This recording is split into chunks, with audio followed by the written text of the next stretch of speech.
하나님께서 공부하겠습니다. 성경은 하늘의 책이다. 그래서 성경을 가까이 하면 세상에 멀어지고 성경을 멀리하면 세상에 가까이. 이제 며칠 안 남았잖아요, 그렇죠? 올해. 그러니까 성경을 한독씩 해야 되는데, 물론 뭐 다 했을 줄이라 믿습니다. 혹시 못하신 분들은 밤새면서 읽으세요. 한독은 해야 되잖아요. 네. 주님 앞에 갔는데 주님이 너 성경 몇 번 봤느냐? 이거 어떻게 얘기하십니까? 1년에 한 독씩만 해도 교회 다니지 40년이면 20번을 했을 거예요. 그죠? 40번. 그죠? 반이면 20번을 했어야죠. 그거 안 하고 주님 앞에 간다는 건 도둑 배짱이죠. 그죠? 여러분들 잘 해주시고요. 오늘도 주님 안에서 여러분과 함께 은혜의 말씀을 나누려고 하는 것은 아까 본 몇 개월 된 하나님의 말씀이 킹제임스 성경 갈라디아서 5장 19절에서 26절에서 갈라디아서 강의 21번째 육신의 열매와 성령의 열매라는 제목으로 이 시간 같이 은혜를 나누려고 합니다. 우리는 매년 12월 달이 되면 내년에는 반드시 성경을 매일 석장, 주일 5장을 읽어 최소한 1년에 한 번은 띄고 기도와 전도와 봉사를 열심히 해야겠느라고 결심을 합니다. 근데 12월이 돼요. 뒤를 돌아보면 여러 가지 일로 성경 읽는 것도 멀리하게 돼요. 그렇죠? 전도와 기도와 금식, 봉사의 일도 제대로 못해서 후회하게 됩니다. 이럴 때마다 탄식하게 되는데 신앙심이 깊다고 생각했던 다른 사람 정말 형편없구나 이런 생각이 들 때가 저도 있습니다. 뒤돌아보면 그런 게 많이 있습니다.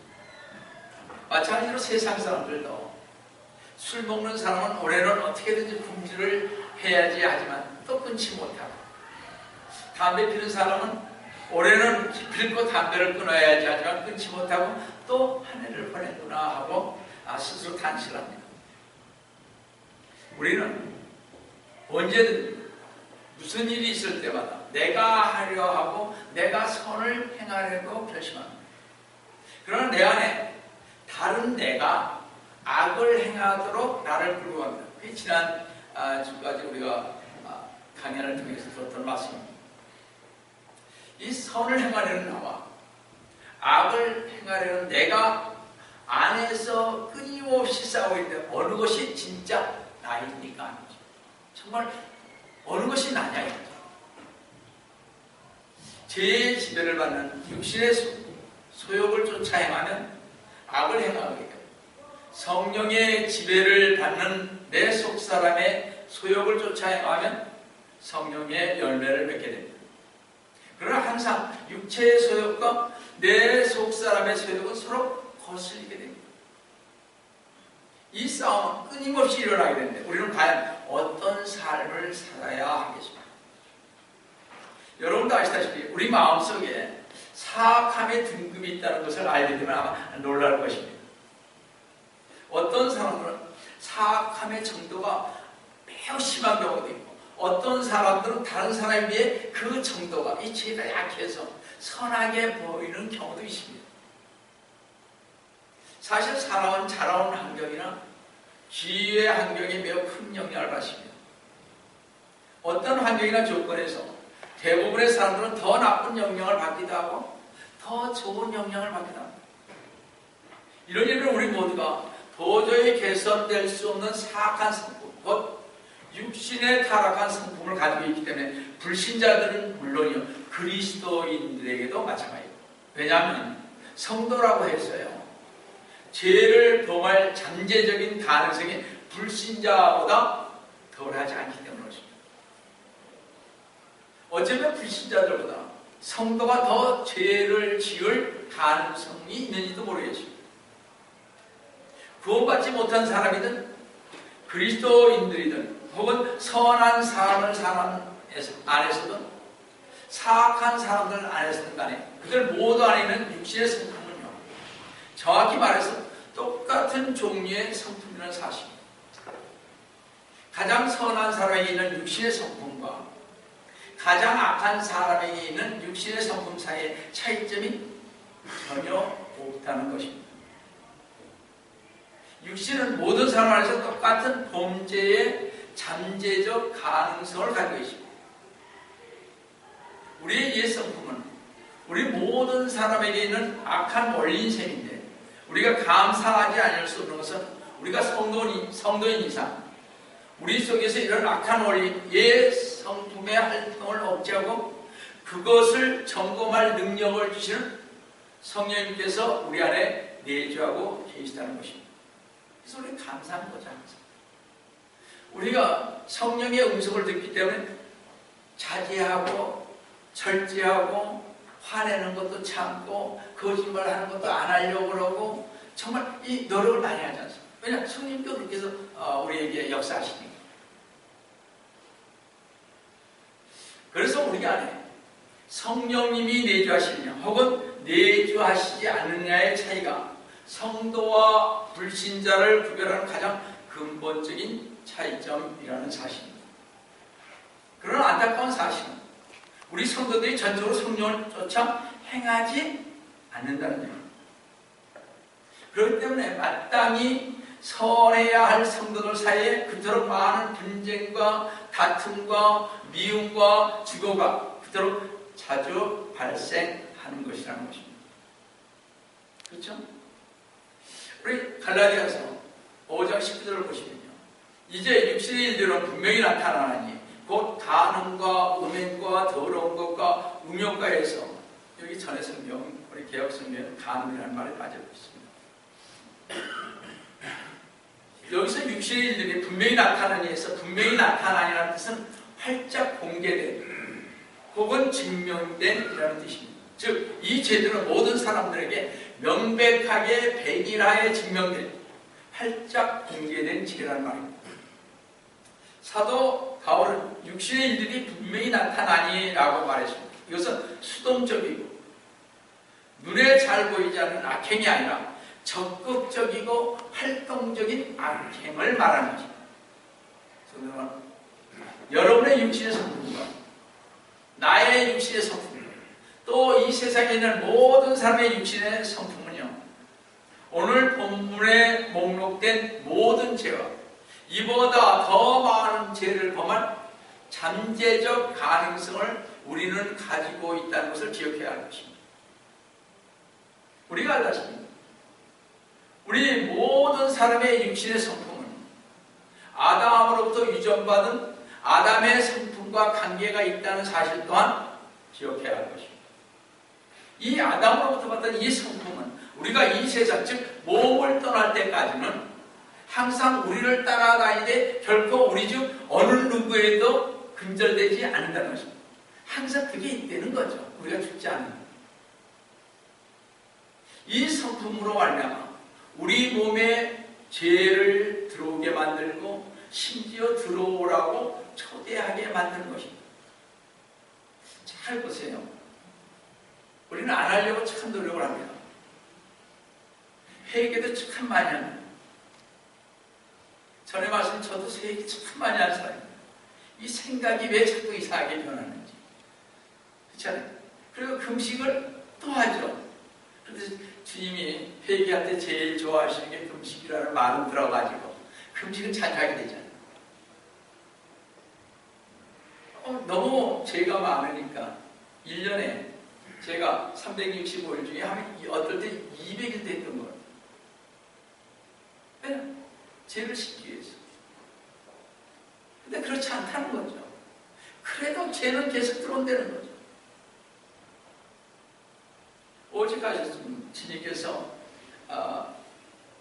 마태복음 18장 2절 말씀처럼 저에게 어린애와 같이 어린애와 같지 않으면 너 결탄코 너 못한다. 거룩해라. 내가 거룩하니 너도 거룩해라. 이거 우리 수없이 많은 분이 그렇죠? 근데 우리는 그렇지 못한다는 거죠.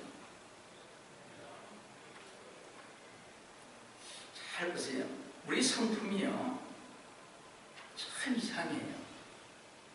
예수님을 믿어서 어떨 땐 충만하고, 그런데도 요게 충만만 지나면 또 그런다.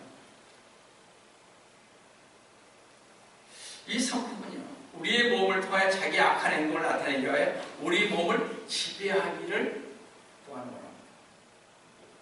첫 번째로 육신의 일, 즉 육신의 열매를 한번 보시겠습니다. 갈라디아서 5장 10절을 보시면 이제 육신의 일들은 분명히 나타나나니 곧 간음과 음행과 더러운 것과 음욕과 같이. 처음 육신의 일들로 언급된 저는 성적인 죄들인 것을 알 수가 있습니다. 그리고 제일 처음 성적인 죄들 중에서 언급된 것은 간음이라는 죄로서 혼인한 사람이요 범하는 죄이기에, 간음은 혼인 계약을 깨뜨리는 것이며, 또 성경에서 많은 부분이 어떻게 간음으로 쓰이는데 이것은 하나님으로부터 영적으로 타락하는 것이라 우상을 섬길 때 쓰이는 말이 바로 간음이라는 말입니다. 성경에서 보통 간음하면 우상 숭배가 많죠. 그렇죠? 자, 음행은 주로 독신자가 범하는 죄로서요 불륜의 죄로서 어느 때나 어느 곳에든지 마음으로 행동하는 것을 말합니다. 그래서 우리가 마음으로 짓는 죄가 얼마나 많아요. 그렇죠? 참 많습니다. 그 다음에 언급된 죄는 더러운 것인데 불결한 마음을 갖고 불결한 생각으로 불결하게 행동하는 것입니다. 거의 음행과 비슷하죠. 그 다음 음욕인데 난봉, 방탕한 것으로서 정상적인 섹스가 아닌 남자와 남자 간에, 여자와 여자들끼리 하며 성독착 등등 지나친 방탕한 행동을 우리가 음욕을 가졌다 이렇게 얘기할 수 있습니다. 둘째, 육신의 일로 언급된 죄는요 불신앙의 죄들을 가리키는 것으로 갈라디아서 5장 20절을 보시면 우상숭배와 마술과 원수 맺음과 다툼과 질투와 분노와 투쟁과 분열과 이단들과, 여기서 맨 처음 언급된 우상숭배는 문자 그대로 우상 혹은 우상으로 간주될 수 있는 어떤 나무나 돌로 된 상을 섬기거나 샤머니즘 등 어떤 신에 대한 숭배거나 혹은 어떤 것을 하나님보다 더 중요시하는 것을 말하는 것입니다. 우리가 사실 돈을 중요시하죠. 돈 싫어하는 사람이 있습니다. 그렇지 않습니까? 그래서 우리는 하나님을 경배하면서도 사람을 의식하고 어떤 사물들을 만들어 놓고 그것을 쳐다보고 사용합니다. 하나님께만 경배한다고 하면서도 우리는 너무도 자주 경배에 참여하는 사람들과 순서와 헌금을 의식하고 있으며 실질적으로 하나님께 경배되는 것을 소홀히 하고 있습니다. 참 소홀히 하고 있습니다. 저희가 경배를. 이런 이유 때문에 주 예수 그리스도님께서 우리에게 우리가 하나님께 경배하는 것이랑 어떤 것들을 얻기 위해 경배를 보든지, 아니 경배 드릴 때도 마음 세상적으로 흘러가고 그것들을 섬기고 있다고 했습니다. 그런 거 많잖아요. 경배에 왔는데 주 예수 그리스도님을 섬기는 것보다 자동차나 집이나 사업에, 돈에, 골프에, 운동에 더 열심히 되는 그리스도인은 우상 숭배에 빠질 염려가 많이 있습니다. 그러니까 제가 저희 교회에서는 운동이나 바자회나 이런 거 안 하지 않습니까? 무슨 골프회 같은 거 하자고 그러는데 안 하니까 그래서 떠나는지 모르겠어요. 싫어서. 그렇게 해서 자선사관, 교회에서 할 일은 아니죠. 이건 사회에서 할 일이잖아요. 그렇지 않습니까? 교회에서 왜 이런 걸 해야 되는지 저는 아직도 이해를 못합니다. 근데 많은 교회를 하는데, 그러니까 가끔가다 저한테 하는 얘기, 여기 큰 교회도 다 하는데 목사님이 뭐라고? 그렇지 않습니까? 저는 아니라는 거죠. 바자회 같은 거. 그렇지 않습니까? 그걸로 해서 뭐 어떤 교회에서 그러더라고요. 바자회를 했는데 만물이 어쩌다고. 그래서 성경으로 마무리를 쓰면 얼마나 좋으냐. 그 목사님 하는 게 좋지 않습니까? 성경적은 아니잖아요. 맞아요. 교회에서 어떻게 봐줘요? 어떻게 물건을 사고 팔고 하는 짓을 하냐?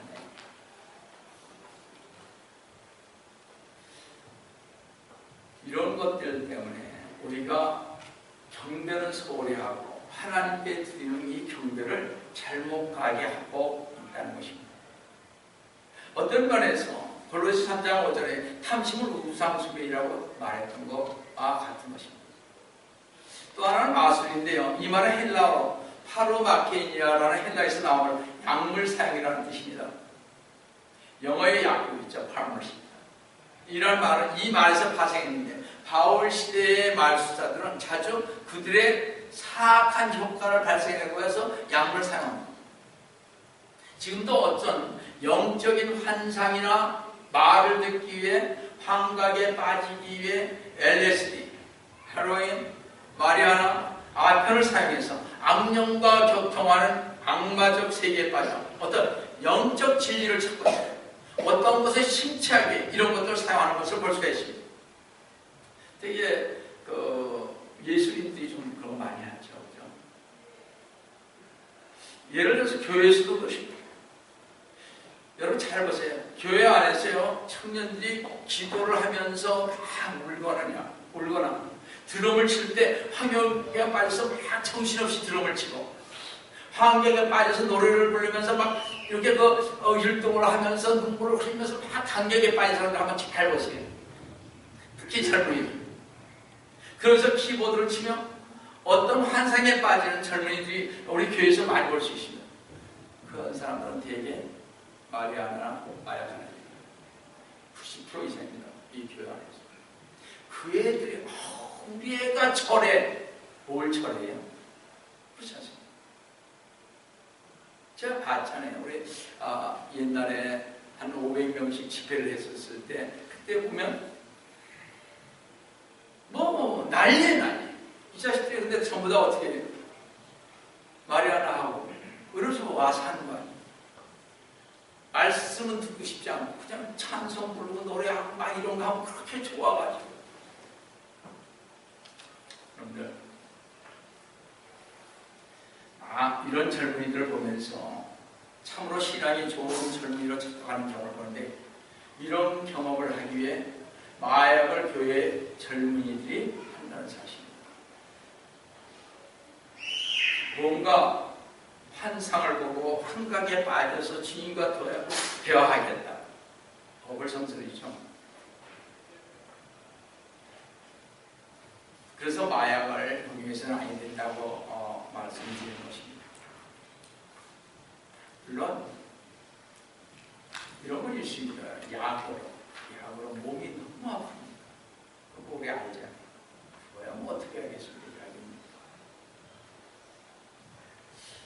그 다음에 원수 맺음과 다툼과 질투, 분노와 투정의 의미는 너무나 분명하게 설명이 필요 없죠. 이런 것들은 감정의 흥분에서 나오는 것을 볼 수가 있습니다. 특별히 분열과 이란인데 특히 교회에서 계시된 진리의 말씀에 반대되는 신학이나 혹은 계시된 진리의 말씀을 받아들이는 것 같으면서 임으로 바꿔서 자신들이 목표한 바를 이루기 위해서는 성경도 변개시킨 것은 물론이요. 여러분 성경이 얼마나 많이 나온지 알 수 없습니다. 미국만 해도 제가 알기로는 이때까지 나온 게 80여 개 종류의 성경이 나왔습니다. 우리나라도 성경이 번역된 게 많이 나왔죠. 한 8개 되나요? 8개. 하나님의 말씀은 하나인데 수없이 많이 있습니다. 그래서 저는 옛날부터 그랬던 게 킹제임스 성경이고 번역하는 교회가 없어지고 뭐 영어를 잘해야 해서 번역을 하죠. 옛날 셰익스피어를 할 수 있을 정도의 영어 실력이어야 되는데 그렇지 못하지 않습니다. 근데 미국의 퓨리탄들은 다 이걸 봤죠. 우리 남침대교에서 이걸 보는데 우리 한국 분들은 뭐 개혁 성경이니까 그거만 보이겠습니다만 지금도 많이 나오잖아요. 여러분 NIV는 보시면 아니 되는 것입니다. NIV는 1978년에 제가 여기 있었을 때요. 그건 성경이 아니다 하고 타임스에서 얘기했던 말이에요. 근데 지금은 전부 다 NIV입니다. 세상이 어떻게 돼가는지 모르겠어요. 이게 이렇게 돼가는 거죠. 여하튼 많은 분들이 기독교 교리인 것처럼 보면서 거짓 교리를 가르치고 있다는 것입니다. 오히려 참 교리가 거짓 교리에 밀려나 이단이라고 하지 않습니다. 세 번째로 육신의 일로 언급된 자는 사회적인 죄들로서 갈라디아서 5장 21절을 보겠습니다. 시기와 살인과 술 취함과 흥청거림과 또 그와 같은 것, 내가 전에 말한 바와 같이 미리 말하는 그런 짓들을 하는 자들은 하나님의 나라를 상속받지 못한다고 했습니다. 우리가 알다시피 밤에 백도를 지는 향연에는 거의 빠지지 않고 위에 네 가지, 시기와 살인과 술 취함과 흥청거림 죄가요 한꺼번에 범해지는 것을 많이 보게 됩니다. 저도 옛날에 목회하기 전에 술을 했으니까 잘 알아요. 그 떠들썩한 연애나 술파티가 벌어지는 융업소도 생각하면 우리가 알 수가 있습니다. 특별히 융업소가 많은 전에는 샌프란시스코 다운타운의 브로드웨이, 또 여러분이 잘 아는 비버리힐스의 주택가, 또 주요 대학가인 서울의 신천, 압구정동 거리만 가도요 흥청거리다 싸우고 칼로 휘두르는 것을 보게 되고 신문에 보면 칼로 찔러 살인까지 하지 않습니다. 그런 곳에 가보면 어떻게 사람들이 사악해지는가를 종종 볼 수가 있습니다. 다 그런 것은 아닙니다. 이런 죄들은 다른 사람들 안에만 있는 육신의 일이 아니라 우리 안에도 있을 수 있는 육신의 일인 것이고 우리 역시 그런 죄를 범할 수가 있다는 사실입니다. 우리 크리스찬들도 많이 술을 드시더라고요. 그러면 안 되지만. 그런데 사도 바울은 21절 중반절에서 그런 것들을 하는 자들은 하나님의 나라를 상속받지 못할 것이라 해서 그런 것들이라 했는데 이 말은 잘 들으세요. 한두 번 행함에 대하여 말하는 것이 아니라 이들 죄들을 지속적으로 실행하는 혹은 습관적으로 실행하는 것입니다. 예를 들어 술 취하지 말라 했는데 술에 취하고 또 다음에 또 취하고 또 취하고 또 술을 먹고 싶어 충동을 억제하지 못하는 술만 먹으면 취하도록 먹는 사람들을 가리킵니다. 저도 그랬으니까 이겠네. 취해야지 좀 좋잖아요. 그죠? 아니에요. 근데 주님께서는 잠언 23장 31절 하반절에 뭐라고 그러셨는지 아세요? 너는 술을 쳐다보지도 말라고 하세요. 23장 거기 한번 잘 보세요. 여러분, 하나님께서는 한 사람의 특성이나 인격을 그가 자주 일으키는 행동이나 혹은 여기저기서 발견되는 실패에서 평가하는 것이 아니라 거의 습관화되어 버린 행동에 의해서 평가하신다는 것입니다. 어쩌다 의도적으로 한 건 아니고 그런 것보다는 어떤 습관적인 거에서 우리 주님은 평가하십니다. 만약 한 사람이 지속적으로 육신의 일을 행하며 산다면 그것은 진실로 중생한 사람이 아니라는 것을 나타내는 것입니다. 그렇죠? 만약 우리가 하나님의 자녀로서 거듭난 자가 분명하다면 단호하게 확실히 과거의 일들을 단절해야 하는 것입니다. 자, 그렇다면 성도는 인간 최대의 사인 하나님의 나라의 유업을 얻는 길, 즉 영생의 길은 무엇인가 하는 것입니다. 두 번째로 사도 바울은 성령의 열매를 맺으라고 말하고 계십니다. 성령 충만의 네 가지의 단계를 사도 바울은 이렇게 설명하고 있습니다. 성령 충만의 때. 첫 번째 단계는 갈라디아서 5장 16절에서요. 성령 안에서 행하라고 하십니다. 여러분들 성령 침례와 우리 성령 충만은 잘 아시니까 설명하지 않겠습니다. 둘째 단계는 갈라디아서 5장 18절에서 성령의 인도하심을 받는다는, 즉 성령 인도하심에 따르면 이런 얘기입니다. 셋째 단계는 갈라디아서 5장 22절에서 성령의 열매를 맺게 되고, 그래서 성령의 열매를 맺게 되면 넷째 단계는 성령 안에서 살게 된다는 겁니다. 그것이 충만입니다. 성령의 열매를 맺게 되면 성령 안에서 살게 된다. 그럼 성령의 열매가 무엇인지 한번 보겠습니다. 9개가 나오는데 일일이 설명을 하지 않겠습니다. 시간이 많이 가니까. 사랑 하나만 해도 설교를 몇 번을 해야 될지 모르니까. 자, 그냥 봅시다. 그러나 성령의 열매는 사랑과 기쁨과 화평과 오래 참음과 친절과 선함과 믿음과 온유와 절제, 이러한 것을 반대할 것 없습니다. 성도 여러분, 주님께서는 육신의 일들을 하는 자들은 하나님의 나라를 상속받지 못한다고 분명히 말씀했습니다. 우리가 믿음을 통해 은혜로 구원받았지만 우리가 그리스도님과 함께 고난을 받지 않는다면, 로마서 8장 17절 나온 말씀입니다. 주 예수 그리스도님과 함께 지상에서 다시지 못할 것이라고 계시록 5장 10절에서 말씀하셨습니다. 우리가 구원받아 일단 그리스도 안에 들어왔으면 우리의 구원은요, 거부당하지는 않지만, 그리고 주 예수 그리스도님을 위한 섬김이 천년왕국에 지상에서 보상을 결정받지만 유업적 상속을 거부당하거나 이룰 수도 있다는 것을 명심하셔서 성령의 열매를 맺어야 할 것입니다. 쉽게 얘기하면 이런 거예요.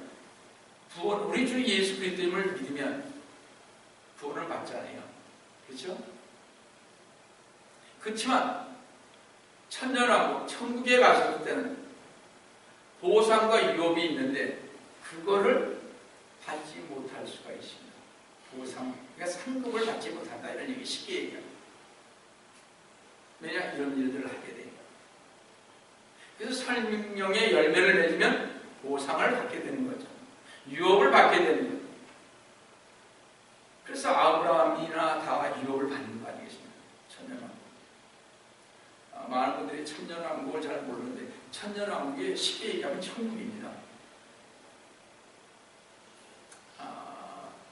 왜냐하면 우리가 잘 알다시피 영어로는 정확히 나와 있는데 하나님 나라, 킹덤 오브 아시죠? 그 다음에 천국은 뭐라고 했습니까? 킹덤 오브 헤븐이라고 그러죠, 영어로. 또 하나 하늘나라라고 그러죠.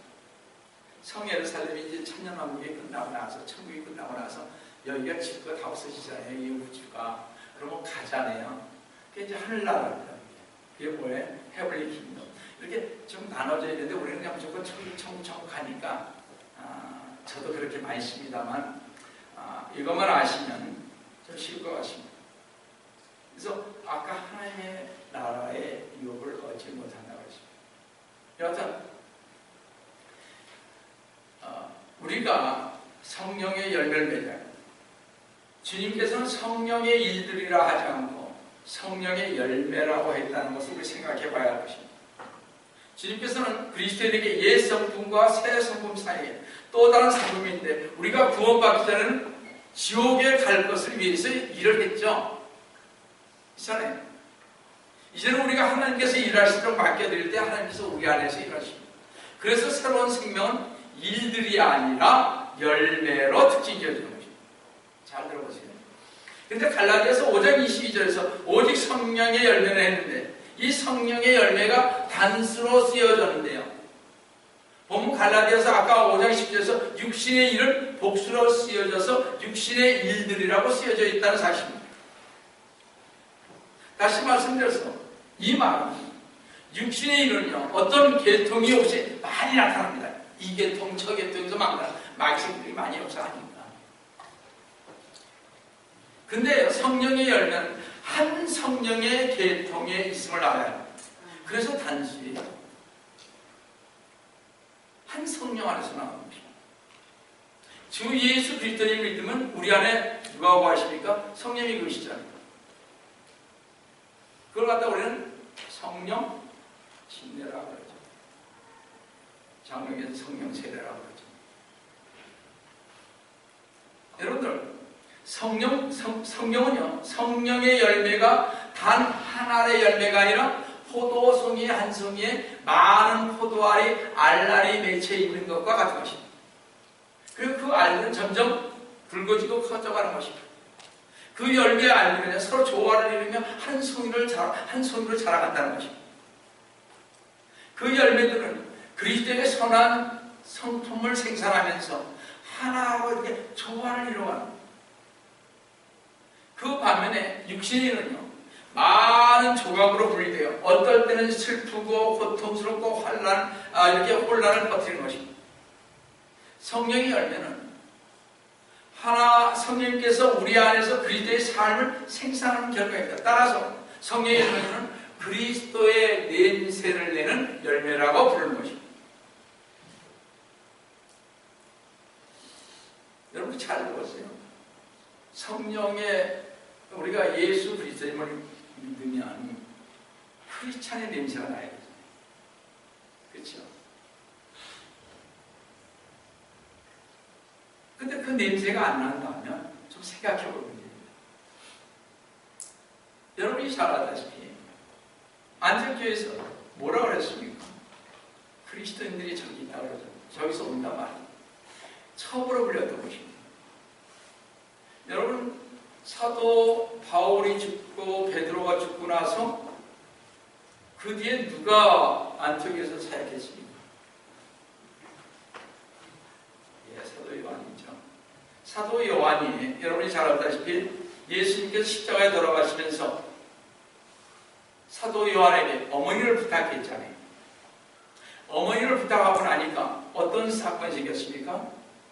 이 사람이 이 마리아가 돌아가실 때까지 꾸준히 사도 요한이 모시고 있었습니다. 그래서 사도행전엔 요한이라는 말이 거의 안, 맨 처음에 잠깐 없잖아요. 왜 그랬을까? 왜냐, 그가 누구의 예수님 어머니 마리아를 모시고 있었습니다. 그래서 예수님 어머니 마리아가 돌아가시고 난 다음에 일을 시작했습니다. 그래서 가서 한 곳이 안티오키아입니다. 거기서부터 일이 시작된 거죠. 그래서 안티오키아에서 자기가 사역을 하다 보니까 어떻게 사도들, 다른 사람들이 썼던 성경들이 부족한 것들 보충해서 요한복음을 또 쓰게 된 거고, 이런 것들을 한 거죠. 요한에서 마지막에 박모순에서 요한계시록을 했습니다만 이런 것들이. 근데 그 안티오키아가 나오니까 이상하게 번뜩이면 그리스도인이라고 불렀다는 거죠. 그러니까 여러분이나 저도 그리스도인이라고 부름을 받아야 된다는 거죠. 사람들로부터. 그렇지 않습니까? 만약 그 열매에 사랑, 기쁨, 화평과 그 외의 다른 나머지 열매들의 냄새와 아름다움이 결핍되어 있다면 우리는 성령님께서 우리 마음에 들어오셔서 사시고 거하시고 우리 안에서 그리스도의 향을 내뿜는 그리스도의 삶을 생산하기 위한 성령의 목적을 이루지 못하게 할 것입니다. 또한 우리가 성령님으로 하여금 위에 성령의 열매는 9가지 열매의 일을 행하시도록 허용하지 않다면 우리는 성령을 해방하는 죄가 그때서부터 되는 것입니다. 그런데 성도 여러분, 이 9가지 열매는 3가지 특성이 있습니다. 첫 번째 성령의 열매의 특성은요, 내적 사랑의 특징인 하나님을 향한 특성이 있습니다. 그것은 사랑과 기쁨과 화평인데 이것은 주 예수 그리스도님을 나의 구주로 섬길 때 맺어지는 열매인 것입니다.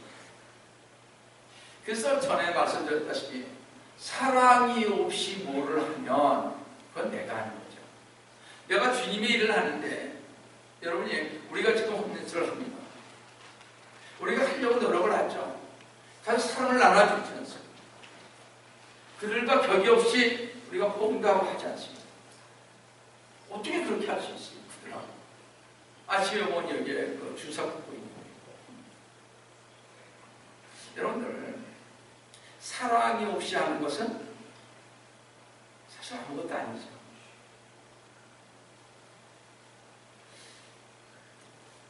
나의 구주를 섬길 때 맺어지는 열매가 바로 뭐예요? 사랑과 기쁨과 화평, 기쁘잖아요. 사랑의 하나님과 나를 아버지와 아들의 관계를 물어줌으로써 사랑의 본체가 되신 하나님의 사랑이 내 안에서 넘쳐나게 되고 이 하나님의 사랑을 확인하니 내 속에서 기쁨이 샘솟듯 넘쳐나는 것입니다. 즉 이것은 구원의 기쁨입니다. 그렇죠? 우리 구원의 기쁨 다 맛봤잖아요. 주님 때문에 그 구원해 준 그 은혜에 감사해서 몇 년을 울고 다니면서 미친 사람같이 다녔잖아요. 그렇죠? 주님의 그 십자가만 생각해서 그렇게 울고 다녔잖아요. 저런 미친 사람같이. 그게 우리의 삶 아닙니까? 잘 보세요. 느헤미야 8장 10절 후반절을 보시면 이는 주를 기뻐함이 너의 힘이기 때문이라 한 것처럼 사실 주 예수 그리스도님을 구세주로 믿고 나면 주 예수 그리스도님 밖에는 기뻐할 사건이 별로 없죠. 그렇지 않습니까? 물론 가끔 우리 손주들 보고 기뻐요. 그죠? 우리 세계 유산 증손주 보니까 더 기쁘죠. 나하고 나이가 똑같은데.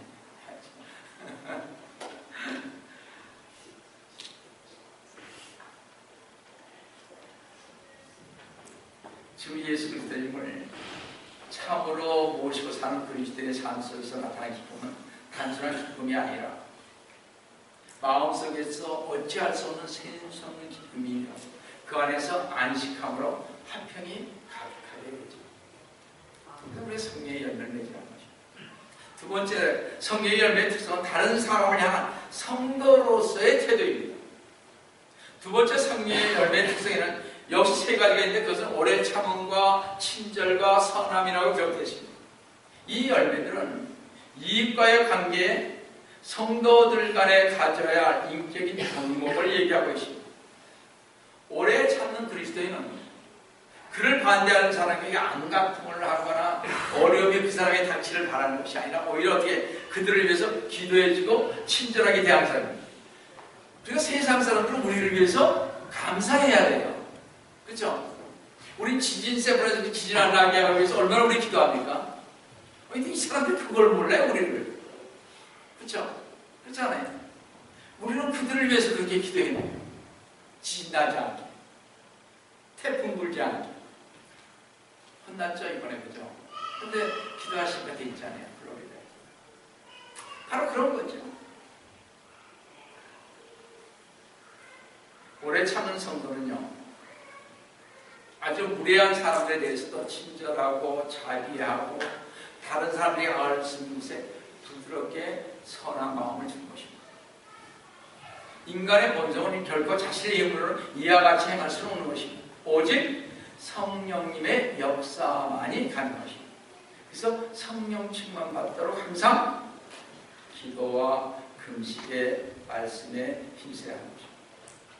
세 번째 성령의 열매 특성은요, 하나님을 향한 자신의 태도인데요. 자신에 관한 태도인데 그것은 믿음과 온유와 절제를 말합니다. 흔히 믿음이라 번역되는 곳에 가끔 충성인데요. 성도인 우리는 주 예수 그리스도를 믿는 믿음에서 신실하게, 따뜻하게, 부드럽게 온유로 살아가며 스스로 자기를 통제할 수 있게 되므로 순종의 삶을 살아갑니다. 그래서 우리가 순종하려는 거예요. 주님께서 저에게 이번에 하신 말씀이 그런 얘기였죠.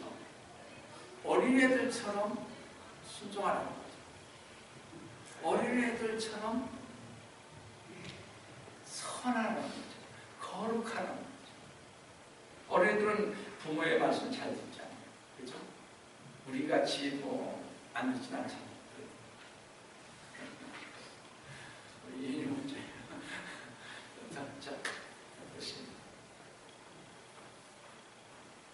순종의 삶.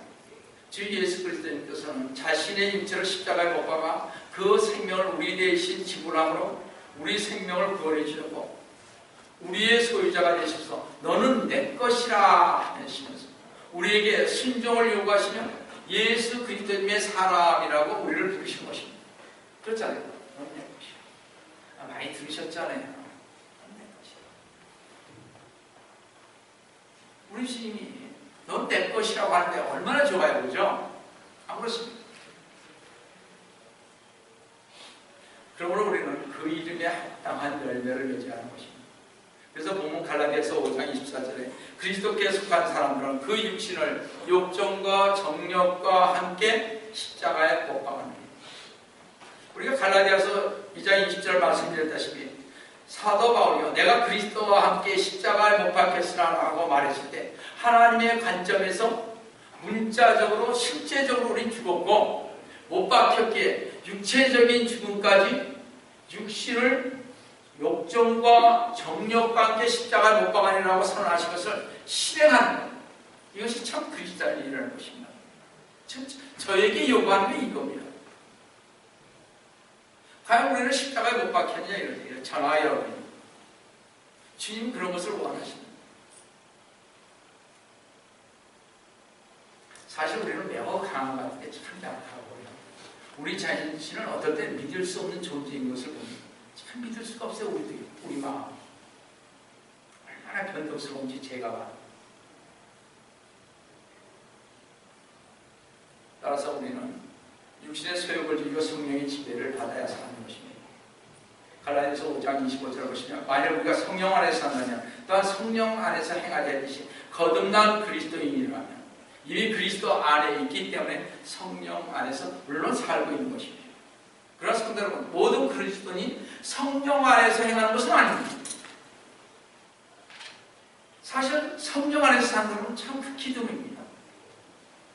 예수 그리스도님을 믿으면서 성령이 내주한다는 것을 알면서도 성령님의 말씀을 듣지 않고 우리가 하는 것을 많이 보게 됩니다.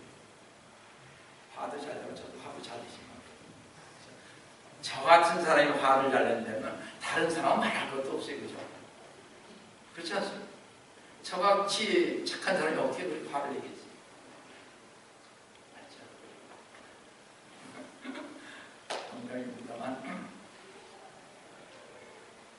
만약 우리가 성령 안에서 사는 사람은 성령 안에서 행하는 자가 되어야 한다고 말씀하고 있습니다. 그리고 우리는 결국은 갈라디아서 5장 26절처럼 서로 격분시키고 서로 시기함으로써 헛된 영광을 구하지 말자 했습니다. 그리스도인들에게 교만하고 완고하며 우쭐대는 자들에게 지금 경고하고 있는 것입니다. 우리는 항상 낮아지고 있는 것입니다. 우리 모두는 육신의 소욕을 죽이고 성령의 지배를 받는 속사람에게 나를 맡겨 성령의 열매를 맺으면서 성령의 열매를 소유하시기 바랍니다. 우리 모두 이제 주 예수 그리스도의 말이죠. 죄에 대해서는 죽은 자로 여기면서 하나님께 순종하는 삶을 사시기를 바라면서 속히 오리라 하신 우리 주 예수 그리스도님의 이름으로 합당한 열매를 맺으시기를 주 예수 그리스도님의 이름으로 축원드립니다. 사랑하는 하나님 아버지, 주님을 진심으로 감사드립니다. 오늘도 주님께서 저희에게 성령으로 행하라고 하십니다. 성령 안에서 행하라고 하십니다. 성령의 열매를 맺으라고 하십니다.